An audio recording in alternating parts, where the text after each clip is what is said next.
Very good morning my dear students. Last period में हमने civics का first chapter introduction to the parliamentary system start किया था, page number 68। आज हम इसके आगे कंटिन्यू करेंगे। So all of you take out page number 69। हमारे 69 तक हो गया था। It is considered as a supreme body. इसके बाद आज हमारा जो न्यू टॉपिक है, why did India adopt a parliamentary system of government, page number 69। ठीक है, तो why did India adopt a parliamentary system of government. India ने पार्लियामेंट्री सिस्टम ऑफ गवर्नमेंट को क्यों चूज़ किया, क्या क्या रीज़न थे जो इंडिया ने पार्लियामेंट्री सिस्टम को चूज़ किया। ठीक है, ये हमारा क्वेश्चन है। तो ये देखिए सबसे पहले कि इंडिया ने ये पार्लियामेंट्री सिस्टम क्यों अडॉप्ट किया। क्योंकि देखिए अब अपने ऊपर लीजिए, अगर हमें कोई चीज़ अच्छी लगती है तभी हम उसको अडॉप्ट करते हैं ना। तो अगर हमें कोई चीज़ ख़राब लगती है तो हम उसको अडॉप्ट नहीं करते हैं। तो इंडिया को ये जो पार्लियामेंट्री सिस्टम था ये बहुत ही अच्छा लगा। ये किसकी देन है, ब्रिटिश टाइम पीरियड में जो उस वक्त उसके अधिकारी थे, नेता लोग थे, उनकी देन है ये, ब्रिटिश लोगों की। तो इसके पीछे बहुत सारे रीज़न है, वो मैं आपको बताती हूँ। जब इंडिया पर ब्रिटिश लोगों का राज था तब बहुत सारी चीज़ें हुई, बहुत सारी अच्छी चीज़ें भी हुई और बहुत सारी बुरी चीज़ें भी हुई। उन्होंने इंडिया में आकर राज किया, हमारे ऊपर काफ़ी जुल्म किए, हमारे यहाँ के खजाने को लूट कर ले गए। ये तो उनकी बुरी चीज़ है, लेकिन हमने उनसे कुछ अच्छी चीज़ें भी सीखी। ठीक है, अगर हम इसका दूसरा रूप देखते हैं तो उस टाइम पीरियड में बहुत सारी अच्छी चीज़ें भी हुई। जैसे उस टाइम पीरियड में काफ़ी सारी टेक्नोलॉजी में डेवलपमेंट हुए, काफ़ी सारे रिफॉर्मेशन हुए, काफ़ी सारे सुधार हुए हमारे इंडिया में। हमने काफ़ी तरक्की की और जो आज हम इंग्लिश पढ़ रहे हैं ये भी उन्हीं की देन है, हमने उनसे ही इंग्लिश सीखी है। यानी ब्रिटिश रूल के दौरान ये सब जो भी हमने पाया है ये सब इम्प्लीमेंट कर पाए हैं हम। ठीक है, उस टाइम में जो ब्रिटिश रूलर्स थे वो यही पार्लियामेंट्री सिस्टम फॉलो करते थे, उन्हीं से हमने ये सीखा है। पार्लियामेंट्री सिस्टम एक बहुत अच्छा सिस्टम है जिसमें आम आदमी को पूरी फ्रीडम मिली हुई होती है कि हर आदमी अपने अनुसार काम कर सकता है। इसीलिए इसके जो फ़ायदे हैं उनको देखकर इंडिया ने अडॉप्ट किया है। इंडियंस इस सिस्टम को लेकर फैमिलियर थे क्योंकि ब्रिटिश जब रूल कर रहे थे हमारे यहाँ उस टाइम पीरियड में उन्होंने पार्लियामेंट्री सिस्टम को ही अडॉप्ट किया हुआ था। तो इंडियंस जो थे उससे फैमिलियर थे पार्लियामेंट्री सिस्टम से। तो इसलिए इंडिया ने इसके फ़ायदे देखकर कि इस सिस्टम के बहुत फ़ायदे हैं, यह देखकर पार्लियामेंट सिस्टम को अडॉप्ट कर लिया। लेकिन उसमें उसने कुछ चेंजेस भी किए। उसमें जो उसको लगा कि ये हमारे इंडिया के फ़ायदे में नहीं है उसको हटाया, और जो उसमें कुछ चीज़ें उनको लगा कि हमें और ऐड करना चाहिए इंडिया के लोगों के फ़ायदे के लिए, वो उन्होंने उसमें ऐड किया। इस तरीके से कुछ इम्प्लीमेंट्स भी किए और पार्लियामेंट्री सिस्टम को अडॉप्ट किया। तो ये किसकी देन है, ब्रिटिश लोगों की ही देन है जिसको कि इंडिया ने अडॉप्ट किया है पार्लियामेंट्री सिस्टम को। ठीक है, अब आइए इसको हम लोग रीड करना स्टार्ट करते हैं। India adopted the parliamentary system of government for several reason. कुछ रीज़न है जिसकी वजह से इंडिया ने पार्लियामेंट्री सिस्टम ऑफ गवर्नमेंट को अडॉप्ट किया है। The development of parliamentary institute starting during the British rule. अब आपको मैंने पहले ही बताया कि जो पार्लियामेंट्री सिस्टम है ये कहाँ से स्टार्ट हुआ है, ब्रिटिश जब हमारे यहाँ रूल कर रहे थे उस टाइम पीरियड से ये पार्लियामेंट्री सिस्टम स्टार्ट हुआ है। The British rulers govern the accordance with the system. तो जब ब्रिटिश हमारे यहाँ रूल कर रहे थे तब इसी सिस्टम के अकॉर्डिंग वो इसी सिस्टम को लेकर गवर्न कर रहे थे, हमारे यहाँ राज कर रहे थे। The parliamentary system of government in India is also in a way a product of the freedom movement. और जो हमारे यहाँ फ्रीडम मूवमेंट हुआ वो हम इसी उसमें देखते हैं, उसी का ही परिणाम है फ्रीडम मूवमेंट। ठीक है, तो Indians were familiar to this system of government. और जब हमारे यहाँ जब ब्रिटिश लोग राज कर रहे थे तो इंडियन लोगों ने देखा कि वो इसी सिस्टम को लेकर चल रहे हैं और वो काफ़ी फैमिलियर थे, इसको जानते थे कि ये सिस्टम कैसे वर्क करता है, तो इसीलिए उन्होंने इसको अपनाया। Many discussion took place in the constitution assembly. तो जो अब यहाँ पर देखिए बहुत सारे डिस्कशन, आपको हमने पहले भी बताया है कि जो हमारा पार्लियामेंट होता है वहाँ पर बहुत सारे मुद्दों के ऊपर डिस्कशन डिस्कशन होता है। तो वही उन्होंने बताया जो हमारा कॉन्स्टिट्यूशन असेंबली है वहाँ पर बहुत सारे डिस्कशन लिए जाते हैं over the system of government. ठीक है, the framers of the constitution made few changes in the parliamentary system to suit the Indian situation. Already मैंने आपको बताया है कि जो कॉन्स्टिट्यूशन को फ्रेम करने वाले जो लोग थे उन्होंने पार्लियामेंट्री सिस्टम में जो ब्रिटिश लोगों ने पार्लियामेंट्री सिस्टम बनाया था उसमें कुछ कुछ चेंजेस किए हैं for the to suit to the Indian situation, जो हमारी इंडिया की सिचुएशन को सूट करते हैं उसमें कुछ कुछ चेंजेस किए और उसको अडॉप्ट किया है पार्लियामेंट्री सिस्टम को। ठीक है, इसके बाद देखिए और बहुत सारे जो मुद्दे रहते हैं, टॉपिक रहते हैं, पार्लियामेंट में डिस्कशन होते हैं, जहां पर ये डिस्कशन कहाँ होते हैं, पार्लियामेंट में डिस्कस होते हैं, उनको कॉन्स्टिट्यूशन असेंबली बोला जाता है। बहुत सारे लॉज के बारे में या कुछ भी टॉपिक्स के ऊपर पार्लियामेंट में डिस्कस किया जाता है। ठीक है, discussion and deliberation are the integral part of the parliament form of government. और जो मेन पार्ट रहता है पार्लियामेंट्री सिस्टम का वो क्या रहता है, डिस्कशन एंड डेलिब्रेशन।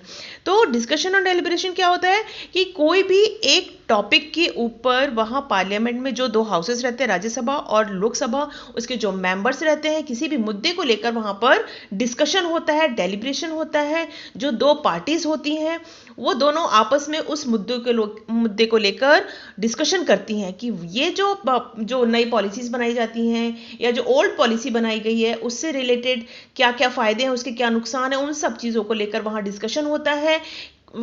मतलब वो आम जनता को लेकर उसके ऊपर अच्छा असर पड़े, उसके कुछ फायदे मिले आम जनता को, उस चीज़ को ध्यान में रखकर वो लोग वहाँ पर डिस्कशन करते हैं। ठीक है, तो वो उसका इंटीग्रल पार्ट है डिस्कशन, जिससे काफ़ी फ़ायदा होता है, जिसके उसके बेनिफिट्स पता चलते हैं कि उस लॉ के, उस कानून के क्या फ़ायदे हैं, क्या नुकसान है। ठीक है, question related to public welfare are discuss of the legislator में जो पब्लिक वेलफेयर को लेकर वो डिस्कशन वहाँ पर होते हैं। Members from the opposition party also take part in this discussion. आपको पता है जिसको ज़्यादा वोट मिलते हैं उसी की पार्टी बनती है, लेकिन जो पार्लियामेंट है वहाँ पर जो अपोजिट पार्टी वाले लोग रहते हैं वो भी उस डिस्कशन में पार्टिसिपेट करते हैं, ताकि वो उस लॉ, जो उन्होंने लॉ बनाया हुआ है या कोई भी जो मुद्दे रखे गए हैं उसमें जो कमियां निकाल सके। देखिए हम किसी भी चीज़ की अगर हम फायदे बताते हैं तो उसके नुकसान भी उसके अगर हम बताएंगे तब हम उसका ओवरऑल जो है फ़ायदा हमें मिल पाएगा। तो उसकी जो कमियां हैं अगर उसको अपोजिट पार्टी वाले बताते हैं तभी तो हम उसको दूर कर पाएंगे, क्योंकि अगर हमने जो पॉलिसी फ्रेम की है तो हम तो उसके फ़ायदे फ़ायदे देखेंगे। तो जो अपोजिट पार्टी वाले लोग रहते हैं वो उसके बारे में उसकी कुछ कमियां बताते हैं, जिसकी वजह से वहाँ पर डिस्कशन होता है और उस डिस्कशन में जो उसके कमियां हैं उनको दूर किया जाता है और पब्लिक वेलफेयर को ध्यान में रखकर नई पॉलिसीज़, नए डिस्कशन वहाँ पर होते रहते हैं और इस तरीके से वहाँ पर नतीजे निकलते हैं। ठीक है, opposition party may support the government where is appropriate. और जब जो पार्टी मेन पार्टी है जिसका रूल चलता है तो वो जो अपोजिट पार्टी वाले हैं वो उसको सपोर्ट भी करते हैं जब वो ठीक से काम कर रहे हैं, सही पॉलिसीज़ के अकॉर्डिंग काम कर रहे हैं। Point out and shortcomings in policies and law. और वो क्या करते हैं, उनकी जो पॉलिसीज एंड लॉज जो उन्होंने बनाया है उसकी कमियां भी निकालते हैं। अपोजिट पार्टी वाले उसके फेवर में भी बात करते हैं और उसकी कमियां भी निकालते हैं। Put up studied arguments and queries etcetera. और वहाँ पे बहुत सारे जो अपोजिट पार्टी वाले रहते हैं उसके ऊपर क्वेश्चंस भी करते हैं और आर्ग्यूमेंट्स भी करते हैं। This helps the legislator to make the proper law. और इसी वजह से ये सब जो आर्ग्यूमेंट्स रहते हैं, क्वेश्चंस रहते हैं, इन्हीं की वजह से लेजिस्लेचर जो है प्रॉपर तरीके से लॉज बना पाता है और उसके अकॉर्डिंगली वर्क कर पाता है। ठीक है, तो अब आपको मालूम है दिल्ली में पार्लियामेंट हाउस है, वहाँ पर अलग अलग पार्टी के लोग इकट्ठा होते हैं और डिफरेंट टॉपिक को लेकर, डिफरेंट लॉज को लेकर वहाँ पर डिस्कशन होते हैं। क्योंकि जब तक हम किसी मुद्दे की बहस नहीं करेंगे, उसके फ़ायदे और नुकसान हमें पता नहीं चलेंगे, उस चीज़ के अच्छे रिजल्ट्स नहीं निकल पाते हैं। ठीक है, तो आई थिंक आपको अच्छे से समझ में होगा। नेक्स्ट टॉपिक हम स्टार्ट करते हैं। नेक्स्ट टॉपिक हमारा है presidential system of government. Already हम आपको बता चुके हैं कि 2 टाइप्स की गवर्नमेंट है, parliamentary system and presidential system. तो अभी तक हम किसके बारे में पढ़ रहे थे, पार्लियामेंट्री सिस्टम के बारे में पढ़ रहे थे जो हमारे इंडिया में अडॉप्ट किया हुआ है। अब हम पढ़ेंगे प्रेसिडेंशियल सिस्टम ऑफ गवर्नमेंट। कई स्टेट में कई कंट्रीज में प्रेसिडेंशियल सिस्टम को अडॉप्ट किया हुआ है, जिसमें कि एक है यूएसए में, यूनाइटेड स्टेट ऑफ अमेरिका ने प्रेसिडेंशियल सिस्टम को अडॉप्ट किया हुआ है, तो हम उसके बारे में पढ़ते हैं। हमारे इंडिया में कौन सा सिस्टम है? पार्लियामेंट्री सिस्टम, जो कि ग्रुप ऑफ मेंबर्स होता है और उनका जो मेन एग्जीक्यूटिव होता है वो कौन होते हैं? प्राइम मिनिस्टर होते हैं, और उसके कुछ मेंबर्स भी होते हैं, काउंसिल ऑफ मिनिस्टर उनको बोलते हैं, वह सब मिलकर डिसीजन लेते हैं। लेकिन यह जो प्रेसिडेंशियल सिस्टम है ये थोड़ा इससे डिफरेंट हो रहता है। इसमें होल एंड सोल यानी कि जो मेन पर्सन होता है वो कौन होता है? प्रेसिडेंट, ठीक है। वहाँ पर पार्लियामेंट प्राइम मिनिस्टर नहीं होता है, वहाँ पे सिर्फ जो होल एंड सोल मेन जो एग्जीक्यूटिव रहता है वो कौन होता है? प्रेसिडेंट होता है। तो जो भी डिसीजन लेना होता है वो कौन लेता है? प्रेसिडेंट ही लेता है। यहाँ पर भी 3 ऑर्गन्स होते हैं जो आपस में मिलकर एक दूसरे के साथ कोऑर्डिनेशन के साथ मिलकर काम करते हैं, जैसे कि हमारे इंडिया में। तो आइए इसको रीड करना स्टार्ट करते हैं। Presidential system of government can be said to be another important system of government. जितना इंपॉर्टेंट हमारा पार्लियामेंट्री सिस्टम है उतना ही इंपॉर्टेंट हमारा प्रेसिडेंशियल सिस्टम ऑफ गवर्नमेंट भी है। This type of system exist in countries such as, तो ये जो प्रेसिडेंशियल सिस्टम है कई कंट्रीज में अडॉप्ट किया हुआ है, उनमें से एक है यूनाइटेड स्टेट ऑफ अमेरिका, उसने प्रेसिडेंशियल सिस्टम को अडॉप्ट किया हुआ है। This system is different from the parliamentary system, और जो प्रेसिडेंशियल सिस्टम है ये बिल्कुल डिफरेंट है पार्लियामेंट्री सिस्टम से। In this system the president is the executive and is independent to the legislature, and as the head of the state the president is directly elected by the people।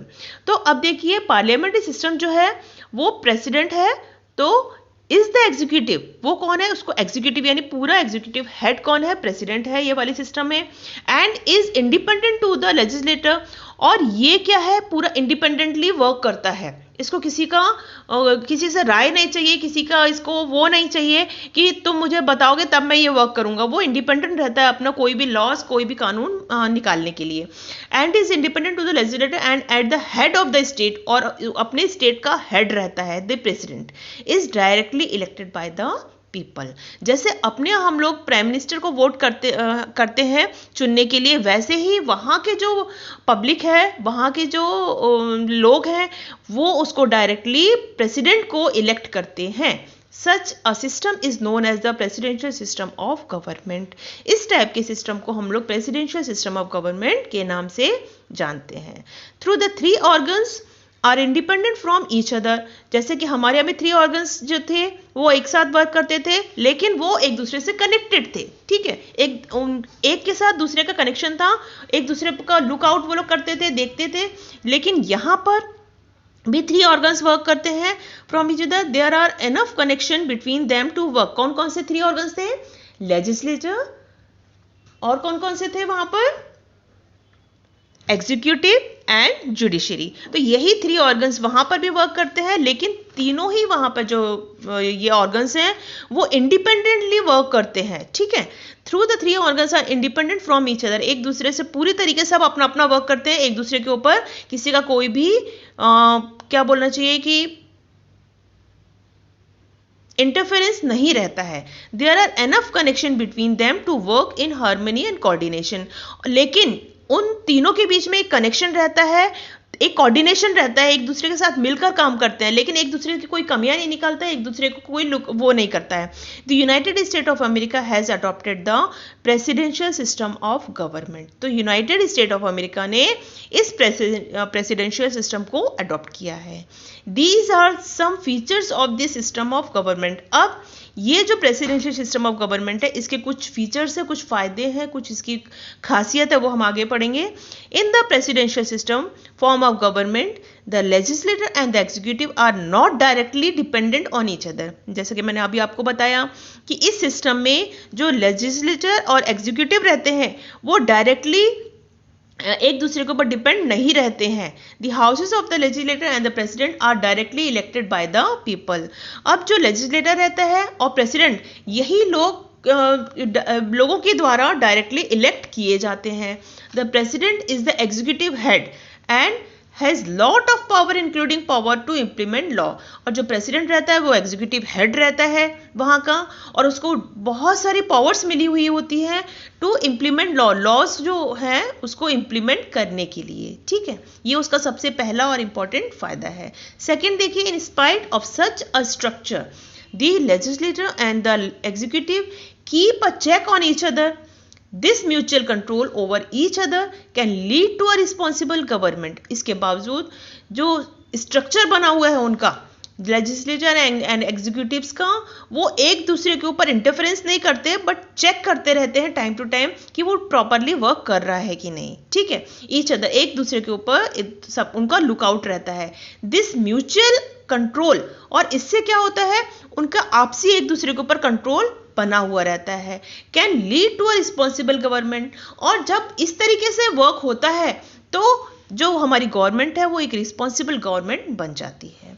Apart from the parliamentary and presidential system of government, there are other form of government system that are followed in France, Switzerland, Germany etcetera. तो अभी तक हमने कौन कौन सी government पढ़ी है, parliamentary system और presidential system. इसके अलावा भी और बहुत सारी सिस्टम है जो कि कहाँ पर फॉलो होती हैं, फ्रांस में, स्विट्जरलैंड, जर्मनी एक्सेट्रा में वहाँ पर फॉलो किया जाता है।